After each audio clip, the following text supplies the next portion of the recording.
Et bonjour, petite vidéo de présentation de la plateforme Bookingly. Alors si vous êtes professionnel de beauté, alors que ce soit n'importe quoi, hein, coiffure, barbier, esthétique, etc. Et que vous prenez vos rendez-vous actuellement avec un calepin ou au téléphone ou via Instagram, les réseaux sociaux, etc. Eh bien Bookingly est fait pour vous et ça va vous permettre de centraliser vos réservations, vos plannings et permettre également à vos clients de pouvoir réserver 24 heures sur 24, 7 jours sur 7.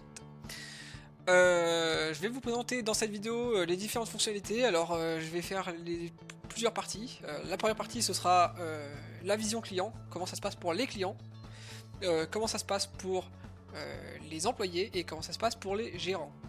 Avec toutes les fonctionnalités, en tout cas je vais essayer de détailler le plus possible.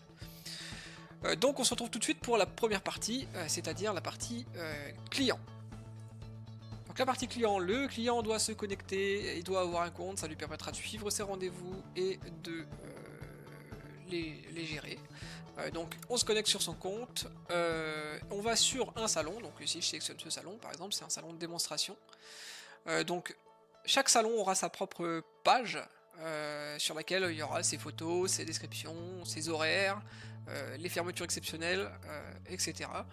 Les différentes prestations avec la possibilité de filtrer pour les catégories, par catégorie. La possibilité de donc détailler des prestations, de voir ici la durée, le prix, de choisir ici une prestation, d'afficher les détails, y compris avec des photos. Admettons je veux faire cette prestation là, je clique sur choisir, je viens ici sélectionner mon jour. Donc admettons mardi, je vois qu'il y a des créneaux disponibles. Ici je peux sélectionner s'il y a une personne que je préfère dans le salon, salon avec plusieurs employés, si je veux faire avec Pascaline, je sélectionne Pascaline. Je sélectionne un créneau qui me correspond, je vois ici les avis clients, où il se trouve, et je clique sur réserver. De là, donc, je suis dirigé sur la page mes rendez-vous avec les récapitulatifs des rendez-vous à venir et des rendez-vous passés. Alors j'ai aucun rendez-vous passé ici là, mais j'ai des rendez-vous à venir. Ça me permet notamment de voir la fiche salon, d'annuler mon rendez-vous. Alors je peux le faire jusqu'à 48 heures avant le rendez-vous. Au-delà de 48 heures, je peux plus annuler mon rendez-vous. Je peux également, dans les rendez-vous passés, laisser un avis sur le salon. Voilà pour la partie client, c'est aussi simple que ça. Je suis évidemment notifié de mon rendez-vous, y compris j'ai un rappel 24 heures avant et 24 heures après, je suis invité à laisser un avis sur le salon. Voilà pour la partie client, c'est aussi simple que ça. On se retrouve tout de suite pour la partie employé. Je suis donc connecté sur le compte d'un employé je vois ici dans les menus, j'ai un nouveau menu disponible qui me permet de voir mon salon, le salon auquel je suis rattaché. Je peux cliquer ici pour voir le planning du jour, ou alors ici, ça revient au même. Donc si je vais sur les rendez-vous, je vois les rendez-vous du jour. Alors, pour mon chef et pour moi, hein, parce que là on n'est que deux. Donc la planification, j'ai la possibilité ici de voir de pouvoir sélectionner et créer directement des rendez-vous. Admettons, je suis au salon, j'ai un coup de téléphone, on m'appelle pour me dire que j'ai un enfant à coiffer, donc je vais me l'affecter à moi, tiens, voilà. Ah oui, non, parce que j'ai pas sélectionné la prestation, on verra après. Donc je vais l'affecter à Vivien, et je lui dis, ok, 14 h lundi 5, ça vous va? Oui, ok. J'ai deux possibilités, soit je cherche le client parce qu'il existe, admettons Pierre, il existe, donc je peux sélectionner ici Pierre et ça va tout me remplir, ou alors c'est un client qui vient pour la première fois et donc il n'existe pas dans ma base client, donc je vais le créer. Alors, au téléphone, c'est pas pratique de demander trop d'informations, donc on va juste prendre le prénom par exemple, et le nom, ou pas, hein, mais c'est pas obligatoire. Admettons, allez, après Pierre, on va faire Martin. Le client s'appelle Martin, on prend son numéro de téléphone puisque ça affiche, hop, hop, voilà, je mets un truc au hasard, on s'en moque. L'email, c'est pas pratique à prendre par téléphone, donc on considère qu'on ne le prend pas, et on crée son rendez-vous. Hop, une fois que le rendez-vous est créé, on va le retrouver. Alors j'ai un petit peu de monde, donc il faut que je cherche, il est là. Alors, voilà, Martin, il a rendez-vous à 14 h pour un forfait enfant. Le fait de l'avoir créé ici, ça a automatiquement créé le client. Alors ça va me permettre de vous montrer la base client. Quoique non, je vais finir sur le planning. Pour le planning, donc une fois que Martin il vient je vais pas prendre Martin, je vais prendre parce qu'il n'y a pas l'adresse mail, je vais plutôt faire ici, ce sera plus facile. Admettons ici admin se présente, on fait la prestation. Donc cette prestation là, je clique ici, donc on voit ici que le rendez-vous est confirmé mais qu'il n'y a pas de ticket de caisse. C'est normal, le rendez-vous n'a pas encore eu lieu. Donc au moment où vous encaissez le client, vous venez ici, vous faites ticket de caisse. Donc là il vous dit évidemment qu'il n'y a pas de ticket, donc on clique sur créer le ticket. On arrive là-dessus. Alors, pas mal d'informations. On retrouve le salon, les coordonnées. Ici, c'est un salon éligible à la TVA, donc elle est calculée, sachant qu'il y a la possibilité d'avoir un salon qui n'est pas éligible à la TVA, via la micro-entreprise par exemple. Je retrouve les informations clients, le rendez-vous. Je peux cliquer sur ajouter la prestation du rendez-vous. Ça permet ici de rajouter une ligne avec la prestation du rendez-vous. Je peux dire j'ai vendu aussi un shampoing sans kératine à cette personne là, ou j'en ai même vendu 2. Allez, j'en ai vendu 2, hop, j'ajoute. Donc ici on retrouve le récapitulatif du ticket de caisse. Ici on a la possibilité de dire le paiement, donc il a payé en espèces, en CB chèque ou autre. Donc on va dire qu'il a payé 100 € en CB et 65 € en espèces, admettons. Ici il y a le total, le payé et le reste à payer. Et on peut pas marquer le ticket payé tant qu'il n'est pas totalement réglé.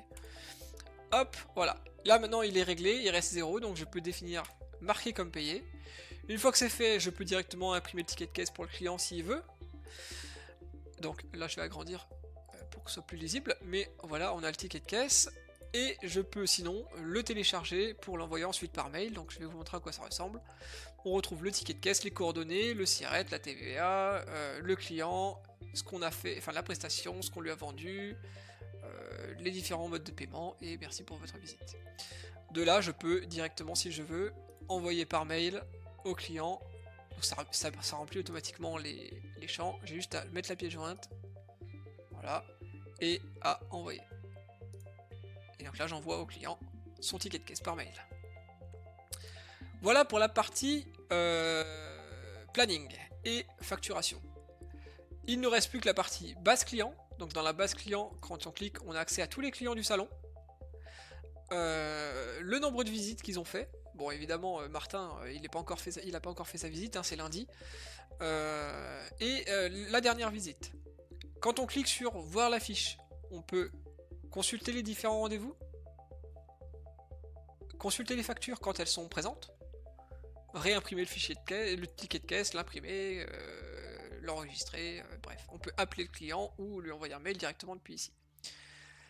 On peut aussi éditer un client, donc admettons Martin se présente au salon et me dit vu qu'on était au téléphone, c'était pas facile de prendre toutes ces infos, donc là je lui demande, donc c'est Martin Dupont, pour avoir toute la famille Dupont, et on lui crée une adresse mail, il me donne son adresse mail, dupont@gmail.com, alors je vais rajouter un petit 1, c'est juste au cas où elle existe réellement. Enregistré, et donc là Martin maintenant il est identifié et il a bien son adresse mail dans ma base client, ce qui lui permettra notamment d'être notifié par mail. Ensuite, dans les fonctionnalités de la page client, de la base client, il reste la blacklist. La blacklist, si quelqu'un a réservé via la plateforme par exemple, et que ce dernier s'est pas présenté au rendez-vous, vu qu'il n'y a pas de système d'acompte, on a la possibilité de blacklister des clients, pour éviter qu'ils réservent à nouveau et qu'ils vous plantent à nouveau. Donc si je blacklist par exemple Martin, voilà, il est blacklist. Oui, alors non, forcément, puisque l'adresse mail n'est pas valide, donc c'est pour ça. Là, j'ai blacklisté quelqu'un qui est valide, et on voit que le client est en liste noire. Voilà pour ce qui est la partie employé. On se retrouve tout de suite pour la partie gérant maintenant. Me voici connecté sur la partie gérant, donc on retrouve ici le même onglet espace salon dans lequel on a deux nouveautés. La première nouveauté, pour faire le lien direct avec ce qu'on était en train d'aborder par rapport au ticket de caisse, etc., c'est la comptabilité. Dans la comptabilité, on retrouve le chiffre d'affaires, le nombre de tickets, donc par défaut c'est sur la période du mois en cours, on peut sélectionner ici la période qu'on veut. Donc le chiffre d'affaires, le nombre de tickets, le panier moyen, la répartition de vente entre services et produits, le total hors taxe, le chiffre d'affaires par produit, c'est les mêmes, j'ai pas fait exprès d'ailleurs, cela dit. Ici le chiffre d'affaires par jour avec le nombre de tickets par jour, les paiements par type de paiement, ainsi que les prestations, ce qui a le mieux fonctionné, et pareil pour les produits. En dessous le chiffre d'affaires par mois, et récapituler. Ensuite, on a la partie rendez-vous ici, qui permet notamment de contrôler que les rendez-vous ont tous un ticket. Par exemple, dans les cas de clôture de fin de mois, on s'assure que tous les rendez-vous du mois ont bien été payés et qu'on n'a rien oublié. On a la possibilité de consulter les tickets si besoin, de les exporter, de retourner dessus, les consulter pour les retélécharger, etc. Voilà pour la partie comptabilité. Ensuite, il y a une deuxième partie, la partie gestion pure du salon. Dans la partie gestion, on va retrouver 4 onglets, donc prestations, produits, horaires et staff. Je vais commencer par staff parce que c'est le plus facile, c'est là où vous gérez votre staff en fait. Donc vous pouvez ajouter un membre, lui donner le droit de regard sur tout, donc owner, propriétaire, ou uniquement l'onglet qu'on a vu dans la partie juste avant. On peut les retirer à tout moment, évidemment il ne faut pas qu'il y ait de rendez-vous à venir hein, qui soient attachés. Voilà, donc il faut que la personne ait un compte sur la plateforme pour l'ajouter à un salon, évidemment. Dans la partie horaire, on définit une semaine type. Alors on peut mettre les pauses déj si on veut, là j'en ai pas mis, mais en gros, voilà, lundi 9h-18h, mardi 9h-18h, etc., etc. Donc les horaires d'ouverture du salon. On a la possibilité ici de sélectionner, de saisir des dates de fermeture exceptionnelles, donc début-fin, sachant qu'évidemment, je vous l'ai pas dit tout à l'heure, mais dans la partie client, le client ne voit que un mois à l'avance votre planning. Ça veut dire que si vous indiquez des fermetures exceptionnelles, essayez de le faire au moins un mois à l'avance, ça évite de fermer le salon alors qu'il y a des clients qui ont pris rendez-vous dessus sur les dates que vous avez sélectionnées. De toute façon, vous ne pourrez pas mettre de fermeture s'il y a un rendez-vous qui est confirmé sur la période. Il faudra soit l'annuler, soit modifier la période. Et il y a aussi la possibilité de le gérer par collaborateur. Si vous avez plusieurs collaborateurs, que Vivien Felder par exemple est en congé du 26 au 30 janvier, eh ben, je saisis son indisponibilité, donc les clients ne pourront pas prendre de rendez-vous avec Vivien Felder sur cette période. Ensuite, la partie produit, elle est simple, efficace. On peut créer un produit, donc un nom, un prix, on peut le désactiver, le modifier ou le supprimer, tout simplement. Donc ça permet ensuite de l'avoir dans le logiciel de caisse pour l'ajouter sur le ticket de caisse. Petite astuce, il y a des salons qui peuvent utiliser cette fonctionnalité pour, par exemple, je dis une bêtise, mais un salon de manucure, il va avoir une prestation, par exemple, de pose de... Alors je vais reprendre ici, pose résine, et après, il peut avoir un produit, ça va être design niveau 1, design niveau 2, design niveau 3. Par exemple, voilà, ça c'est pour le design qu'on va apporter sur l'ongle ensuite. Donc on peut le rajouter comme un produit, et comme ça permet de le rajouter au ticket de caisse à la fin. Si c'est pas clair, c'est pas grave, je pourrais vous réexpliquer. Ensuite, la partie prestations. Là, c'est vous faites comme vous voulez. Il y a plusieurs catégories, donc on va trouver la partie catégorie de prestations. Donc là, vous créez vos différentes catégories que vous souhaitez afficher, sachant que ça correspond à ça. Hein. Par exemple, là, il y a une catégorie manucure, il y a une catégorie pédicure. Donc vous créez autant de catégories que vous voulez. Et en dessous, vous pouvez créer une prestation, donc un nom, une description.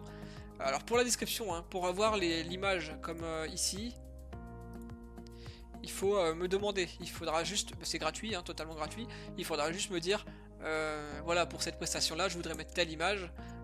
Vous pouvez pas la mettre directement ici. Ensuite, vous définissez une durée, le prix, quelle catégorie ça fait partie. Quelles personnes peuvent le faire. Par exemple, si Vivien peut faire les couleurs, mais que Vivien 2 sait pas faire, je dis que c'est Vivien qui fait. En dessous, on retrouve le listing des prestations. Vous pouvez les désactiver ou les modifier.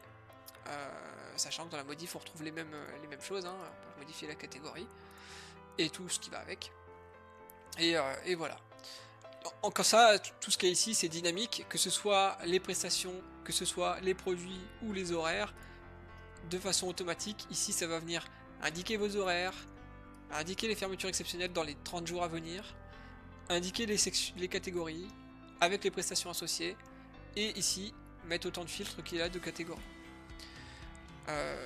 Voilà, pour ce qui est de la partie gérant.